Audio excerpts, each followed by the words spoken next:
देखते हैं प्रश्नावली 1.2 का तीसरा सवाल।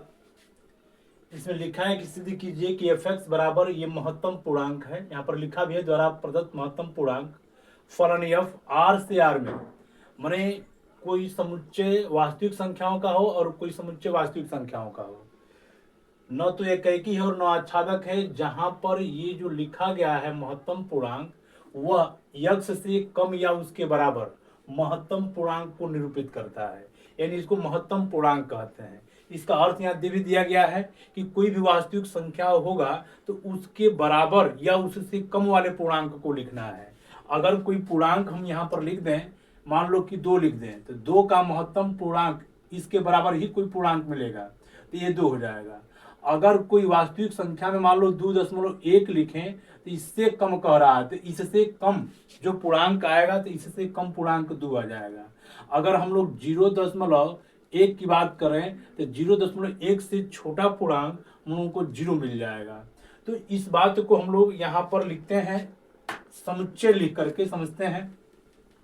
मान लो यहाँ पर कोई वास्तविक समुच्चय है, वास्तविक संख्याओं का कोई समुच्चय आर है, यहाँ पर कोई वास्तविक संख्याओं का समुच्चय भी आ रहा है।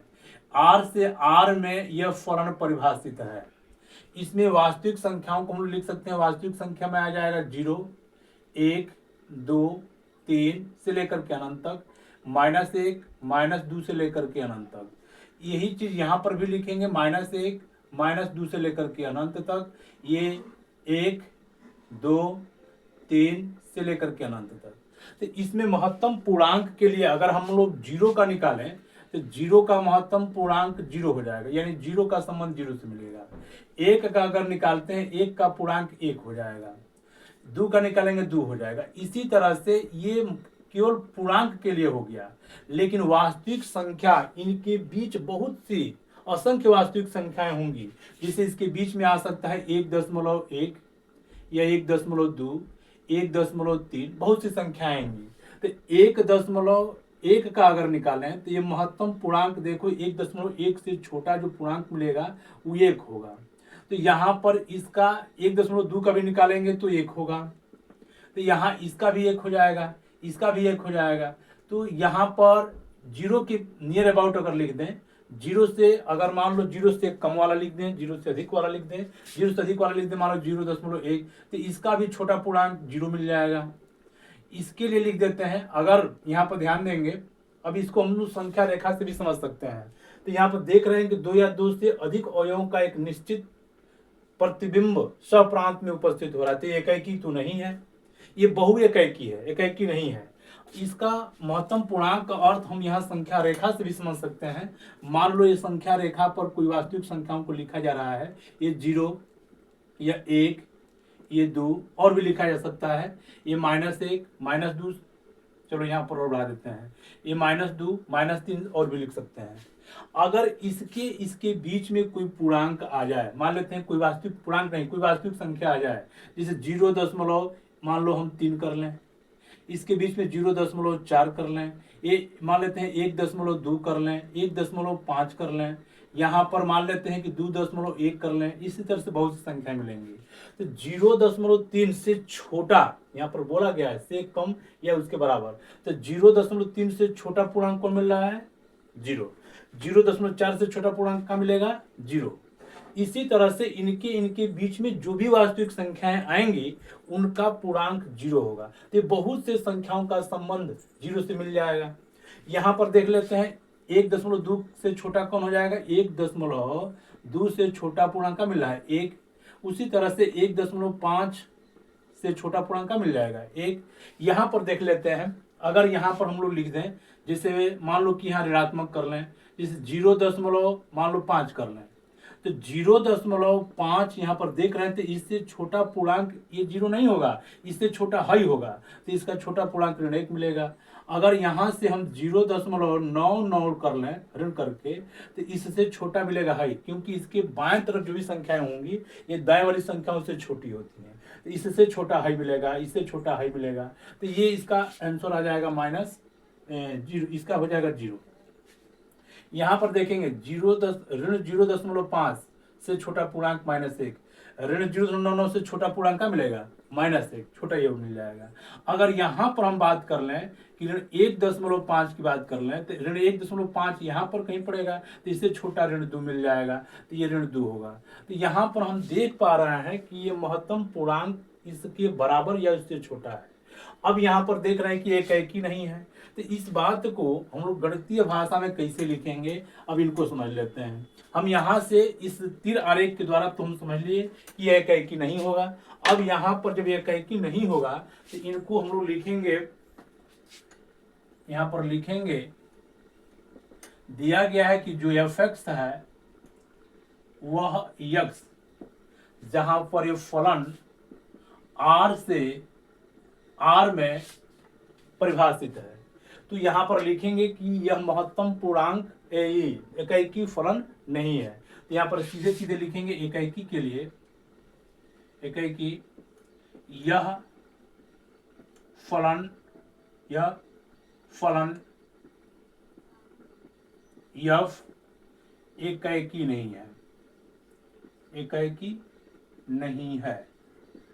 क्यों नहीं है? क्योंकि 2 या 2 से अधिक अवयवों का प्रतिबिंब सप्रांत में उपस्थित है, अतः यह एकाएकी नहीं है। या उदाहरण से दिखा सकते हैं, यहाँ पर एग्जाम्पल दिखा देंगे। अगर हम लोग लिख दें, यहाँ पर लिख दें कि x1 बराबर मान लेते हैं कि चलो 1.5 मान लें, और x2 की जगह पर हम लोग मान लेते हैं 1.9। तो यहाँ पर लिखेंगे कि fx1 बराबर fx2। यहाँ पर fx1 का मान निकालेंगे, पहले fx1 का मान निकाल लो। यहाँ पर लिखेंगे fx1, x1 की जगह पर मान है 1.5, तो 1.5 का महत्तम पूर्णांक ज्ञात करेंगे, तो 1.5 से छोटा जो पूर्णांक मिलेगा वही 1 मिलेगा, तो इसका आंसर 1 हो जाएगा। अगर यहाँ पर fx2 के लिए बात करें तो यहाँ पर लिखेंगे 1.9, 1.9 के लिए अगर बात करेंगे तो इसका भी पूर्णांक मिल जाएगा 1.9 से छोटा पूर्णांक 1 है, तो बराबर है। यहाँ पर लिखेंगे कि fx1 बराबर है fx2 के, परंतु x1 माने हाई वाला बराबर नहीं, x1 बराबर नहीं है x2 के, इसलिए f एकाएकी नहीं है।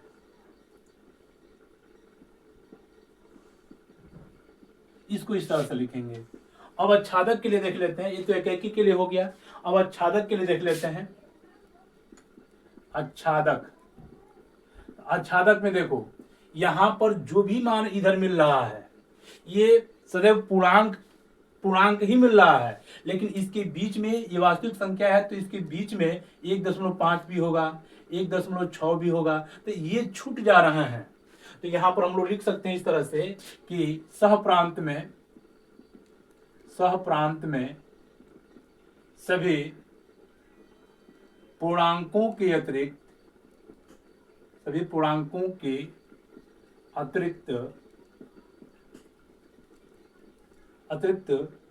कुछ वास्तविक संख्याओं का पूर्व प्रतिबिंब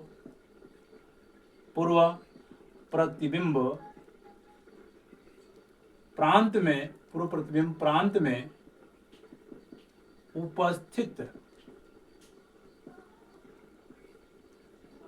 नहीं है, अतः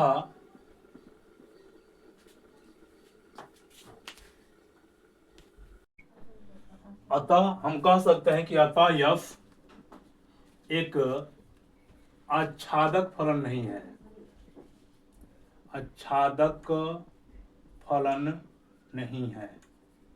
यहाँ देख पा रहे हैं कि जैसे 1.2, 1.3, 1.1 यानी दशमलव वाला ऋणात्मक और धनात्मक दोनों संख्याएं इसमें इसका संबंध नहीं बना रही हैं, इसलिए आच्छादक नहीं है। तो ये हम लोगों का एकाएकी भी नहीं है और आच्छादक भी नहीं। लिख सकते हैं कि अतः स्पष्ट है कि f न तो एकाएकी है और न ही आच्छादक है, ये पहला सवाल। तीसरा सवाल हो गया। चौथा सवाल देखते हैं। सिद्ध कीजिए कि एफ एक्स बराबर मॉडुलस एक्स द्वारा प्रदत्त मापांक फलन, यह मापांक फलन है जो कि आर से आर में माने वास्तविक संख्या से वास्तविक संख्या में परिभाषित है। ये ना तो एकैकी है और न ही आच्छादक है, और इसमें ये जो मॉडुलस एक्स है ये बराबर है एक्स के। अगर वह धनात्मक हो या ऋणात्मक हो तो एक्स आता है। यानी हम मापांक फलन जानते हैं, कोई भी मापांक संख्या, जैसे मान लेते हैं कि मॉडुलस 5 का मापांक ज्ञात करेंगे तो +5 होगा, अगर -5 का निकालेंगे तो भी +5 होगा। यानी हम देख पा रहे हैं कि ये प्लस है तो भी प्लस आ रहा है, माइनस है तो भी प्लस आ रहा है। तो ये जो मापांक फलन होता है ये सदैव धनात्मक होता है। तो यहाँ पर कोई वास्तविक संख्या है और वास्तविक संख्याओं में धनात्मक, ऋणात्मक, दशमलव सब कुछ आता है। यहाँ पर लिखेंगे कोई वास्तविक संख्या है यार, यहाँ भी कोई वास्तविक संख्या है यार, ये प्रांत है, यह सप्रांत है। ये जो फलन है आर से आर में परिभाषित है। यहाँ पर हम लोग वास्तविक संख्या लिखेंगे, मान लो 0, 1, 2, 3 से लेकर के अनंत तक, इधर -1, -2 से लेकर के अनंत तक। वही चीज यहाँ भी है, 1, 2, 3 से लेकर के अनंत तक, -1, -2 से लेकर के अनंत तक।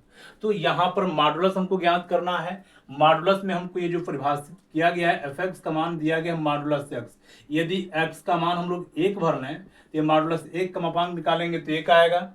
अगर यहाँ से हम -1 भर लें तो ये -1 का भी मॉडुलस 1 आ जाएगा। यानी 1 का भी ये प्रतिबिंब 1 मिल रहा है, -1 का भी 1 मिल रहा है। इसी तरह से हम 2 का निकालेंगे तो ये 2 आ जाएगा, -2 का निकालेंगे तो 2 आएगा। तो यहाँ पर देख पा रहे हैं कि यह एकैकी नहीं है, क्योंकि यहाँ पर 2 अवयवों का एक प्रतिबिंब प्राप्त हो रहा है, इसलिए एकैकी नहीं है। हम यहाँ से इसको गणितीय भाषा में स्पष्ट रूप से लिख सकते हैं कि एकैकी नहीं है। लिखेंगे हल में एकैकी के लिए लिखेंगे कि एफ एक्स एकैकी नहीं है। और जब एकैकी नहीं है तो इनको उदाहरण दे करके समझाएंगे। यहाँ पर एग्जाम्पल लिख सकते हैं। अगर एग्जाम्पल इसका लिख लें, उदाहरण इसका लिख लें कि यदि x बराबर -1 और x बराबर 1, यहाँ पर निकालेंगे एफ एक्स की जगह पर निकालेंगे तो एफ एक्स की जगह पर एक बार लिखेंगे एफ एक्स की जगह पर -1। तो इसका मॉडुलस जब ज्ञात किया जाएगा तो मॉडुलस -1 का मॉडुलस हो जाएगा 1। इसी तरह से मान लेते हैं x1 हो गया, यह x1 हो गया और यह x2 हो गया। यहाँ पर fx2 की जगह पर निकालेंगे तो fx2 की जगह पर लिखेंगे 1, ये हो जाएगा मॉडुलस 1 का मापांक निकालेंगे 1। देख रहे हैं कि fx1 और fx2 का मान बराबर आ रहा है। लिखेंगे fx1 बराबर fx2, लेकिन x1 और x2 है, x1 और x2 बराबर नहीं है, ये बराबर नहीं है। अतः f एकैकी नहीं है, एकैकी नहीं है। हम इसको उदाहरण देकर के लिख दिए। इसी तरह से आच्छादक के लिए देखते हैं। आच्छादक फलन, आच्छादक के लिए देखते हैं। आच्छादक फलन में क्या जानते हैं, यहाँ पर देखेंगे ये रियल नंबर है, ये वास्तविक संख्या है। तो वास्तविक संख्याओं में यहाँ पर देखेंगे 1, 2, 3 ऐसे बहुत से संख्याओं को मिल रहा है। कुछ ऐसे हैं जिनका हम लोग मापांक ज्ञात करेंगे तो इसमें छूट जाएंगे। कुछ वास्तविक संख्याओं का मापांक वास्तविक संख्या नहीं मिल पाएगा। यहाँ पर देख पा रहे हैं कि जो भी धनात्मक है ऋणात्मक है, उनका अगर हम लोग मापांक ज्ञात करें तो सभी धनात्मक संख्या ही मिल रही हैं, ये ऋणात्मक वाली छूट जा रही हैं। अतः लिख सकते हैं कि सहप्रांत में ऋणात्मक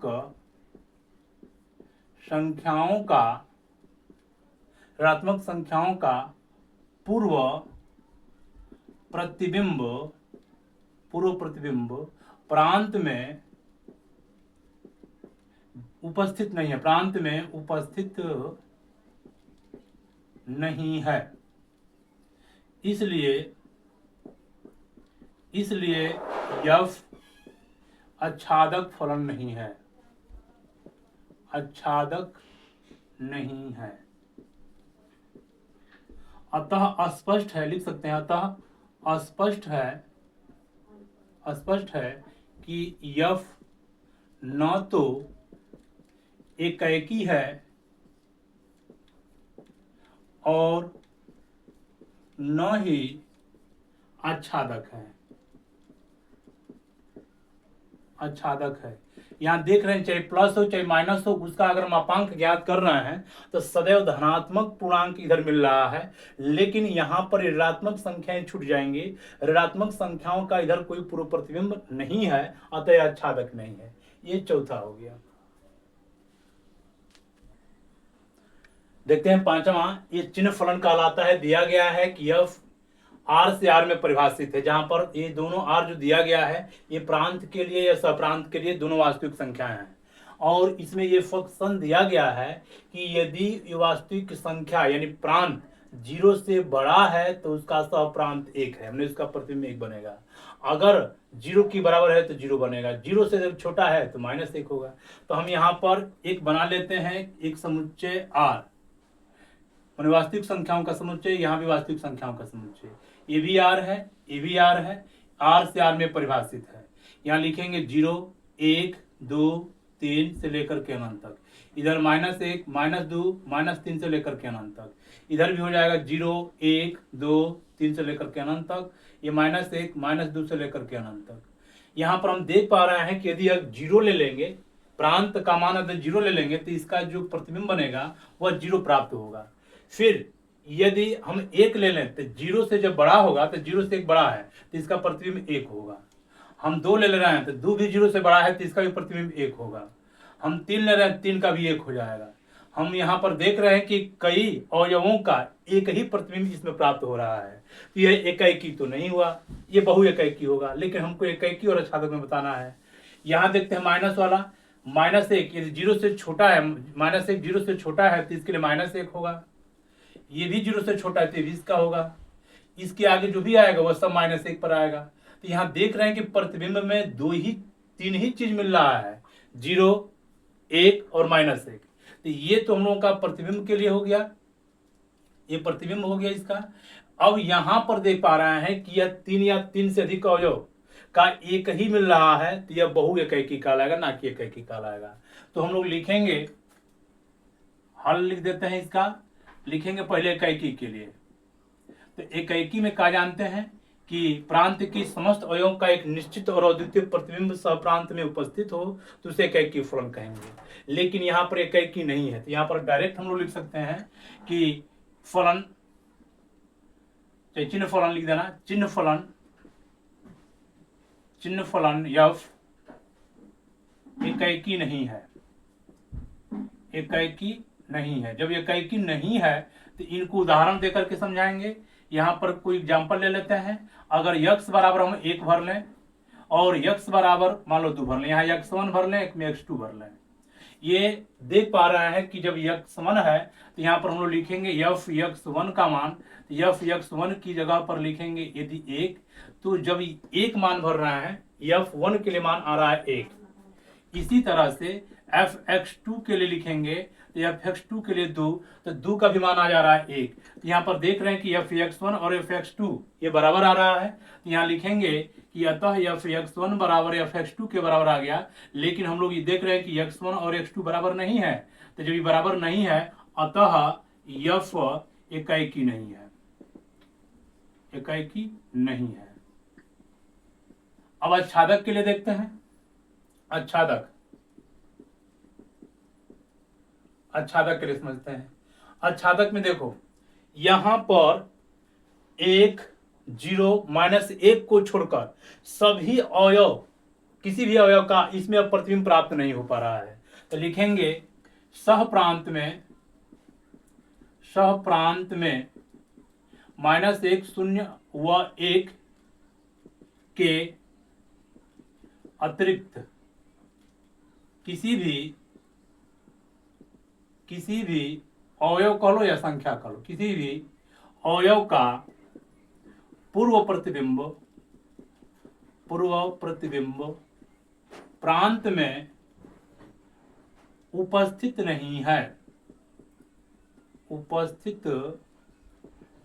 है, अतः यफ आच्छादक नहीं है। आच्छादक नहीं है। यहां से लिख सकते हैं दोनों को मिलाकर के, अतः स्पष्ट है कि यफ ना तो एकाकी है और ना ही आच्छादक है। ये 5वां सवाल हो गया। देखते हैं 6वां दिया गया है। मान लीजिए ए बराबर 1 2 3 एक अवयव है, समुच्चय है। बी दिया गया है 4 5 6 7, ये बी अवयव है, बी समुच्चय है। तो इसमें ये फलन हमको दिया गया, एक फलन इस तरह से परिभाषित है। तो यहाँ हम इसको तीर आरेख से प्रदर्शित कर दे रहे हैं। यहाँ पर समुच्चय ए और यहाँ पर कुछ समुच्चय बी लिख दे रहे हैं। समुच्चय ए में है 1 2 3, 1 2 3। समुच्चय बी में है 4 5 6 7। तो यहाँ पर दिखाया गया है कि एफ जो दिया गया है, हम यहाँ लिख देते हैं हल में ये दिया गया है कि एफ जो है 1 का 4 से संबंध है, 2 का 5 से संबंध है और 3 का 6 से संबंध है। ये हमको दिया गया है। यानी 1 का 4 से संबंध है, 2 का 5 से संबंध है, 3 का 6 से संबंध है। देख पा रहे हैं कि ए का जो भी अवयव है, 1 2 3 जो भी अवयव है, इसमें प्रतिबिंब, इसमें अद्वितीय और निश्चित प्रतिबिंब प्राप्त हो रहा है। तो कह सकते हैं कि प्रांत के समस्त अवयवों का एक निश्चित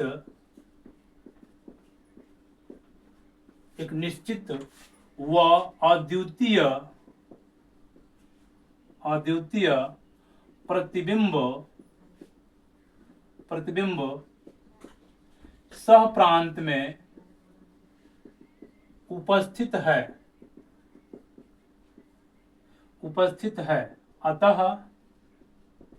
अतः यफ एकाकी फलन है।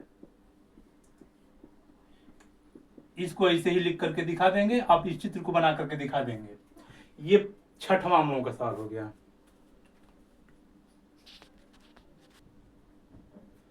देखते हैं 7वां दिया गया है कि निम्नलिखित में से प्रत्येक स्थिति में बतलाइए कि क्या दिए हुए फलन एकाकी आच्छादक अथवा एकाकी आच्छादक है। अपने उत्तर का औचित्य भी बतलाना है। तो यहां पर हम लोग लिखेंगे एकाकी के लिए जानते हैं, लिखेंगे हल में ये दिया है कि जो फलन है fx वह 3 - 4x है और ये फलन परिभाषित है r से r में। ये हमको दिया गया है।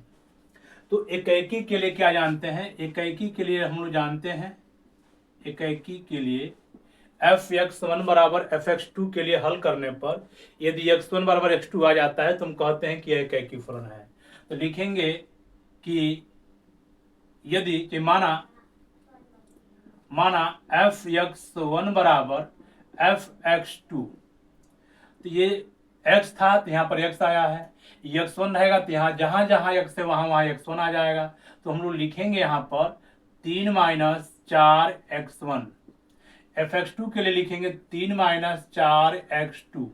अब इधर ये 3 है, इधर लेके आएंगे तो -3 होकर के 3 से कट जाएगा, या ये बराबर कटा लो, ये -4 से -4 कट जाएगा तो इधर बच जाएगा x1 बराबर x2। ये x1 बराबर x2 आ गया। अतः कहेंगे कि यफ एक एकाकी फलन है। लिखेंगे कि अतः यफ एकाकी है। अब आच्छादक के लिए यहां देख लेते हैं। आच्छादक के लिए क्या जानते हैं? आच्छादक के लिए लिखते हैं कि जैसे fx बराबर दिया गया है 3 - 4x, तो fx को ही y बोलते हैं, यानी fx का जो भी मान भरेंगे तो इधर y वाला मिलता है। तो ये y बराबर लिख सकते हैं 3 - 4x। अब इसका मान x की पदों में ज्ञात करते हैं। इस 4x को इधर लेके आएंगे तो ये +4x, ये 3 इसको इधर लेके जाएंगे -y, तो x बराबर हो जाएगा 3 माइनस वाई बटा के 4। अब ख्याल करेंगे कि यहाँ y का कोई भी मान भरो, ये वास्तविक संख्या कोई भी वास्तविक संख्या भरेंगे, यानी y का कोई भी मान इसमें से अगर घटाएंगे तो एक वास्तविक संख्या मिलेगा, और उसमें 4 से भाग करेंगे तो भी वास्तविक संख्या मिलेगा, जबकि प्रांत एक वास्तविक संख्या है। तो ये y के प्रत्येक मान के लिए संतुष्ट हो पा रहा है, अतः लिखेंगे y के प्रत्येक मान के लिए x का मान संतुष्ट है, अतः f आच्छादक फलन है। देखेंगे इधर भी वास्तविक संख्या है, इधर भी वास्तविक संख्या है, और इसमें ये फलन कोई परिभाषित है। इधर से कोई भी वास्तविक संख्या लेकर के यदि यहाँ भरेंगे तो ये इसमें वास्तविक संख्या ही मिलेगा, यानी वास्तविक संख्या पूर्व प्रतिबिंब इसका प्राप्त ही होगा, इसलिए कह सकते हैं कि आच्छादक फलन है।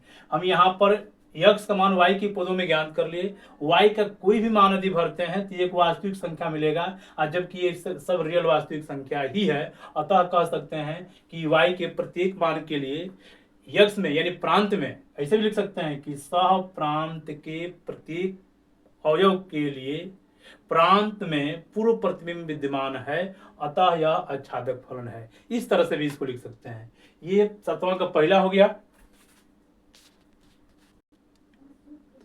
दूसरा दिया गया है कि f(x) बराबर 1 + x² द्वारा परिभाषित फलन f R से R में है। तो यहाँ पर ये जो मान हमको दिया गया है, f(x) का मान दिया गया है 1 + x²। तो इकाई के लिए हम लोग लिखेंगे, इकाई के लिए क्या जानते हैं, इकाई के लिए लिखेंगे माना f(x1) बराबर f(x2).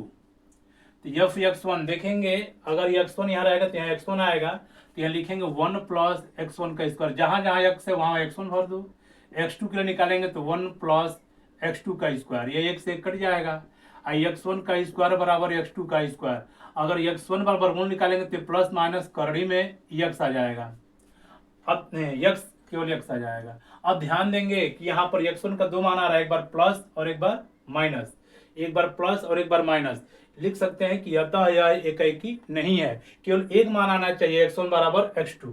हम यहाँ पर इसको लिख सकते हैं इस तरह से, एग्जाम्पल पर लिख के दिखाएंगे कि यदि x1 बराबर मान लेते हैं कितना, माइनस चाहिए, एक मान लो पहले 1, और एक बार x2 की जगह पर मान लेते हैं -1। अब इसी का मान उठा करके इसमें भरेंगे f(x1) की जगह पर f(x1).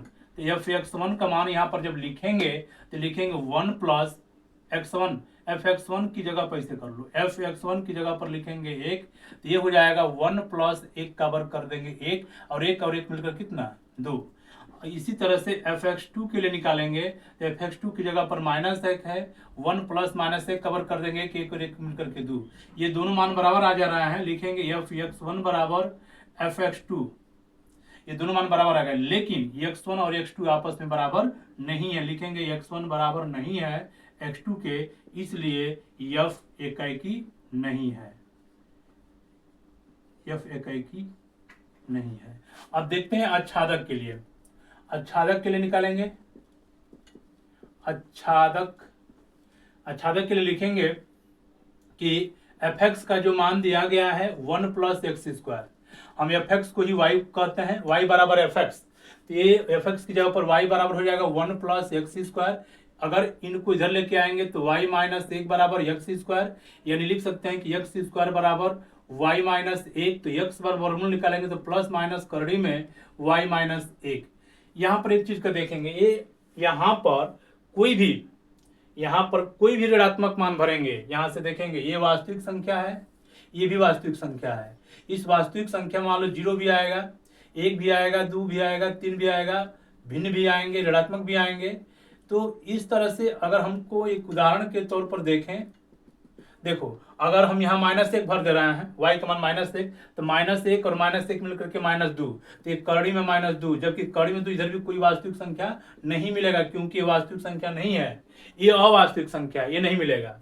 अगर जीरो भर देते हैं यहाँ पर, तो एक करड़ी में जीरो भरेंगे तो जीरो में से घटाएंगे तो -1, जबकि ये करड़ी में -1 इधर कहीं नहीं मिलेगा। तो हम कह सकते हैं कि यहाँ पर y के प्रत्येक मान के लिए प्रांत में पूर्व प्रतिबिंब विद्यमान नहीं है, अतः यह आच्छादक फलन नहीं है। लिखेंगे कि सह प्रांत के सभी ऋणात्मक संख्याओं के लिए सभी ऋणात्मक संख्याओं का कर दो, सभी ऋणात्मक संख्याओं का पूर्व प्रतिबिंब प्रांत में, संख्याओं का पूर्व प्रतिबिंब प्रांत में उपस्थित नहीं है। इसलिए f आच्छादक नहीं है। उदाहरण लिख के दिखा सकते हैं, एग्जाम्पल के तौर पर दिखा सकते हैं कि देखो y का अगर कोई मान ले लें, y का मान मान लो हम 0 ले लेते हैं, y बराबर 0, जो कि एक वास्तविक संख्या है। 0 एक वास्तविक संख्या है। अगर इसमें भरेंगे 0 तो एक कर्ण में -1 आ जाएगा, यानी ये जो x का जो मान आएगा कर्ण में -1 आ जाएगा, जो कि इस वास्तविक संख्या में नहीं है। इसलिए यह आच्छादक फलन नहीं है।